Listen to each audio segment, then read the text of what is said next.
Hello বন্ধুরা, আজকে আমার এই ভিডিওটা হচ্ছে বাংলাদেশ এবং কলকাতার বাংলাভাষী মানুষদের জন্য। আজকে আমি একটা ইম্পর্টেন্ট ফ্যাক্ট ইন্টারনেটের বিষয়ে তুলে ধরবো, যেটা হয়তো তোমরা জানো অথবা জানো না, অথবা সেরকমভাবে এটা নিয়ে এক্সপ্লোর করোনি আগে কখনো।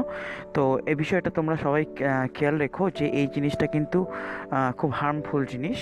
অনেক সময় মানে এটা তোমরা না জানা থাকলে তোমরা এটাতে কোনোভাবে চলে গেলে এতে তোমাদের ক্ষতি হতে পারে, তোমরা অ্যারেস্টেড হতে পারো, বিভিন্ন রকমভাবে আইনি সমস্যা ফাঁসতে পারো। এছাড়া আরও অনেক রকমের ক্ষতি এখানে হতে পারে। তো এটা জেনে রাখা খুব দরকার, সেই কারণে আমি এটা বলছি। তো ওয়ার্ল্ড ওয়াইড ওয়েব বা ইন্টারনেটের মধ্যে তিনটে ভাগ আছে। তোমরা হয়তো জানো না, আমরা যে এটাকে ইন্টারনেট বলে জানি, মানে ট্রিপল বা ওয়ার্ল্ড ওয়াইড ওয়েব, ঠিক আছে, এটা কিন্তু শুধুমাত্র মানে টোটাল যা ইন্টারনেট রয়েছে সারা পৃথিবীতে, তার শুধুমাত্র 4%-এর উপরে আমরা সার্ফিং করি, ঠিক আছে। এছাড়াও 96% ইন্টারনেট আমরা অধিকাংশ মানুষই জানি না।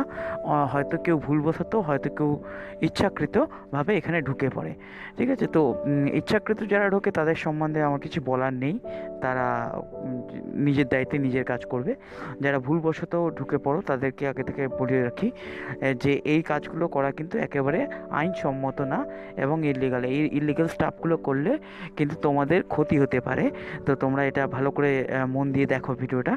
তো এই যে ছবিটা তোমরা দেখতে পাচ্ছ, এটা হচ্ছে, ধরে নাও যদি আমাদের টোটাল ইন্টারনেটটা হয়, তো জলের উপরে যেটুকু জেগে আছে দেখতে পাচ্ছ যে বরফের টুকরোটা, ওটা হচ্ছে আমরা এখন যে ইন্টারনেটগুলো ইউজ করি, যেমন Google search, being search, Yahoo search, বা এছাড়া ফেসবুক, বা যে ধরনের সমস্ত ইন্টারনেটটাই ওয়ার্ল্ড ওয়াইড ওয়েবের মধ্যে আসে বা সার্ফিস ওয়েবের মধ্যে আসে।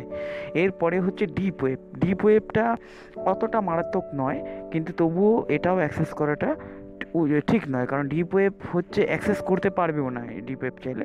ডিপ ওয়েব হচ্ছে ইন্টারনেটের ওই অংশ যেখানে বিভিন্ন ক্লাউড সার্ভিস যেগুলো থাকে, যেরকম আমরা ইন্টারনেট অনেক কিছু স্টোর করে রাখি, সেগুলো স্টোর করে রাখি যেগুলো আমরা চাই না যে কেউ দেখুক, ঠিক আছে। সেই রকম যে বিষয়গুলো স্টোর করা থাকে এগুলো এটা একটা দেশের ক্ষেত্রেও হতে পারে। সেই দেশ নিজেদের গোপন তথ্য সুরক্ষা সংক্রান্ত বিষয়, যেটা ওনারা চায় যে, বা আমরা চাই যে অন্য কেউ দেখুক কিন্তু আমাদের পারমিশন সমেত। মানে ধরো এমন কিছু করলে যেটার উপর একটা পাসওয়ার্ড দিয়ে দিলে তুমি, সেই পাসওয়ার্ডটা না হলে এটা খুলতে পারবে না, ঠিক আছে। তো সেইগুলো হচ্ছে তোমাদের ডিপ ওয়েবের মধ্যে পড়ে। তো এই এই বিষয়টা মানে ইউজ করাও মানে প্রথমত কঠিন, কোনোভাবে সম্ভব না। আর দ্বিতীয়ত অনেকে এটাও ইউজ করতে পারে, কিন্তু এটা উইথ পারমিশন ইউজ করলে আমার মনে হয় না কোনো রকম সমস্যা আছে। এবং তৃতীয়, এবং মানে এই যে ডিপ ওয়েব, এটা হচ্ছে 90% ইন্টারনেটের। আজকে সারা পৃথিবীতে যা ইন্টারনেট ফাংশন করে তার 90% হচ্ছে ডিপ ওয়েব। তো 4% ছিল আমাদের সার্ফিস ওয়েব, যেটা আমরা সবাই ইউজ করতে পারি, ওপেন টু অল। আর তারপরে হচ্ছে তোমার 90% হচ্ছে ডিপ ওয়েব। আরও 6% যেটা রয়ে গেল সেটা হলো ডার্ক ওয়েব। এবার এটা হচ্ছে সবচেয়ে ইম্পর্টেন্ট বিষয় এই ভিডিওটার।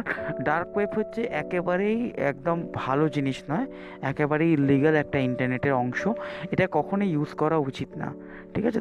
তবু বলে দিই, ডার্ক ওয়েব যারা ইউজ করে তারা প্রথমত এই ব্রাউজারটা, এটার নাম হচ্ছে টর ব্রাউজার, টর ব্রাউজার, এটাকে কম্পিউটারে ইনস্টল করে ডার্ক ওয়েব ইউজ করা যায়, ডার্ক ওয়েবটা ইউজ করা যায়।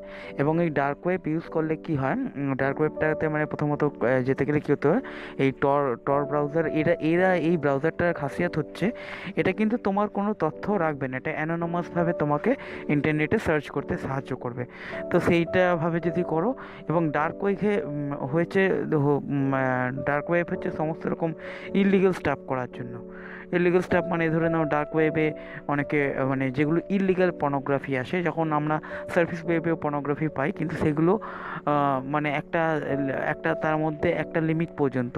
তো ডার্ক ওয়েবে কিছু ইলিগাল পর্নোগ্রাফি থাকে।